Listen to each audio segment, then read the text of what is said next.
বন্ধ হয়ে গেছে। গরু পাচার দেখেছেন এই এক সপ্তাহে? বালির গাড়ি দেখেছেন কোথাও?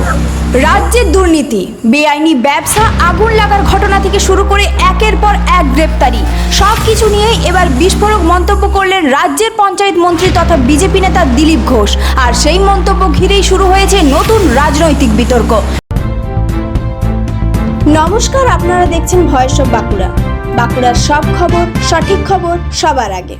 সদ্য মন্ত্রী হলেও কলকাতায় থাকলে এখনো প্রতিদিনের মতো ইকো পার্কে প্রাতঃভ্রমণে দেখা যায় দিলীপ ঘোষকে। বুধবার নিউ টাউনের ইকো পার্কে সাংবাদিকদের মুখোমুখি হয়ে কার্যত কড়া হুঁশিয়ারি দিলেন তিনি।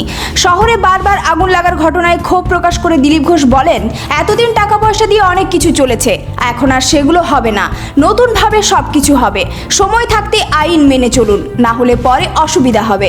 তিনি আরও বলেন, অবৈধভাবে কিছু করা যাবে না, নিজেরাই ব্যবস্থা নিন, নিজেরাই সরিয়ে ফেলুন, সরকারকে যেন বেশি কড়া হতে না হয়। বলুন, আমাদের এমএলএ থেকে মাননীয় মুখ্যমন্ত্রী বলেছেন যেখানে যা আছে খবর দিন, সেখানকার ডিএমের সঙ্গে তাদের মিটিং করানো হবে। সমস্ত কমপ্লেন জনতাকেও বলছি, আপনারা আপনাদের কমপ্লেন আমাদের এমএলএদের মাধ্যমে জানান, মেল করুন, মাননীয় সিএমের দপ্তরে মেল করুন, সব কিছু সমাধান হবে। সবই নিয়ম ভেঙে কেন ওখানে Z+ হবে, কেন এই রাস্তা বন্ধ হবে? আজ ওখানে লোক যাতায়াত করছে খুশি, ওখানে বাস চলতো, বাস বন্ধ করে দেওয়া হয়েছে একাধিক, সেগুলোও চালু হবে। সাধারণ মানুষ সবাই কমন ম্যান, আর ওদের শত শত নেতার বাড়িতে পুলিশ পাহারা দেয় কেন? কালো টাকা পাহারা দেবে পুলিশ, সাধারণ মানুষের সুরক্ষা নেই। এগুলো সব বন্ধ হবে। সুড়ঙ্গ দেখবেন, গুহা দেখবেন, ঘরের মধ্যে আলমারি দেখবেন, টাকা ভর্তি, এগুলো সব বেরোবে আস্তে আস্তে। এখনও সরাবার চেষ্টা করছে কেউ কেউ, সে সুযোগ দেওয়া হবে না। কোনো ব্যক্তি আমাদের কাছে গুরুত্বপূর্ণ নয়। পুরো দুর্নীতি হয়েছে 15 বছর ধরে, সেই ত্রিফলা থেকে আরম্ভ করে। তা তদন্ত হবে, মানুষের এটা অধিকার আছে, তাদের টাকা যারা চুরি করেছে তাদেরকে শাস্তি দেওয়ার আর অধিকার আছে। সেই জন্য সরকার এসছে, সরকারের দায়িত্ব দুর্নীতিবাজদেরকে আইনের সামনে নিয়ে আসা।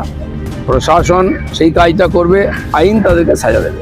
তিলজলা তপসিয়ার মতো এলাকায় বেআইনি কারখানা ও ব্যবসার প্রসঙ্গ উঠতেই আরও আক্রমণাত্মক হয়ে ওঠেন তিনি। দিলীপ ঘোষের অভিযোগ, বিদ্যুতের অবৈধ সংযোগ, বেআইনি ব্যবসা, গুন্ডার ট্যাক্স এতদিন ধরে চলেছে, কিন্তু এখন সব বন্ধ হবে। সরকারকে রেভিনিউ না দিয়ে ব্যবসা করা যাবে না। এখানেই শেষ নয়, দুর্নীতি নিয়ে আরও বিস্ফোরক মন্তব্য করেন বিজেপির এই মন্ত্রী। তিনি স্পষ্ট ভাষায় বলেন, যেখানে সন্দেহ আছে সেখানে ফাইল রিভিউ হবে, যারা টাকা দিয়েছিল তাদের টাকা ফেরত হবে, আর যারা দুর্নীতির সঙ্গে যুক্ত তাদের বিরুদ্ধে কড়া ব্যবস্থা নেওয়া হবে।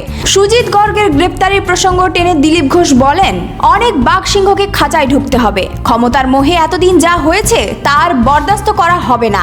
এদিকে টুটু বসুর প্রয়াণে শোক প্রকাশও করেন তিনি। দিলীপ ঘোষ বলেন, তিনি দীর্ঘদিন ক্লাবের সঙ্গে যুক্ত ছিলেন, তার মৃত্যু অপূরণীয় ক্ষতি। অন্যদিকে সুজিত বসুর গ্রেপ্তারির প্রসঙ্গে আরও একবার তৃণমূলকে নিশানা করে তিনি বলেন, গত 15 বছরে ব্যাপক দুর্নীতি হয়েছে, তদন্ত হবে, মানুষের টাকা যারা চুরি করেছে তাদের শাস্তি পেতেই হবে। দিলীপ ঘোষের এই বিস্ফোরক মন্তব্য ঘিরে ইতিমধ্যে রাজনৈতিক মহলে তীব্র চাঞ্চল্য তৈরি হয়েছে। এখন দেখার এই মন্তব্য পাল্টা তৃণমূল কি জবাব দেয়। আপনার কি মত কমেন্টে অবশ্যই জানান। এই ধরনের গুরুত্বপূর্ণ খবর সবার আগে পেতে আমাদের চ্যানেলটি সাবস্ক্রাইব করুন, আর ভিডিওটি শেয়ার করতে ভুলবেন না। আপনার মতামত কমেন্টে জানান, আর লাইক শেয়ার করে ভয়েস অফ বাঁকুড়ার পাশে থাকুন।